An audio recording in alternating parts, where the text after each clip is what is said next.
KGF వంటి black buster తర్వాత Kannada rocking star Yash ఎందుకు ఇంత గ్యాప్ తీసుకున్నాడో టాక్సిక్ టీజర్ చూస్తే అర్థమవుతోంది. సినిమా కంటెంట్ ఎలా ఉంటుందో కానీ టీజర్ కట్ మాత్రం కేజీఎఫ్ రేంజ్ లో ఉంది. ఆ మధ్య యష్ బర్త్డే సందర్భంగా రిలీజ్ అయిన గ్లిమ్స్ సెన్సేషన్ క్రియేట్ చేయగా ఇప్పుడు టీజర్ ను రిలీజ్ చేశారు మేకర్స్. ఇక టాక్సిక్ టీజర్ ప్రేక్షకులను ఆశ్చర్యపరిచింది. మేకర్స్ ముందుగా చెప్పినట్టుగానే ఈ టీజర్ ఊహించిన దానికంటే చాలా రెట్లు ఎక్కువ ఇంటెన్స్ గా పవర్ఫుల్ విజువల్స్ తో ఉంది. దర్శకురాలు గీతూ మోహన్ దాస్ ఈ చిత్రాన్ని ఒక పక్కా గ్యాంగ్స్టర్ యాక్షన్ ఎంటర్టైనర్ గా తెరకెక్కించింది. ఉత్సాహంగా ఉల్లాసంగా చదువు సాగాలి, గొప్ప గొప్ప ఉద్యోగాలు సాధించాలి. Vignan deemed to be university.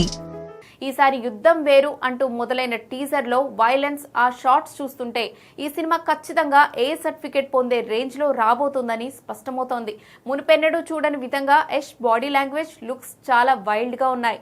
ఇందులో యష్ 2 గెటప్స్ లో కనిపించనున్నాడు. ఈ టీజర్ లో కొత్త లుక్ రివీల్ చేయగా అరాచకం అనేలా ఉన్నాడు. ఇక ఈ టీజర్ లో ముఖ్యంగా చెప్పుకోవాల్సింది బ్యాక్గ్రౌండ్ స్కోర్ గురించి.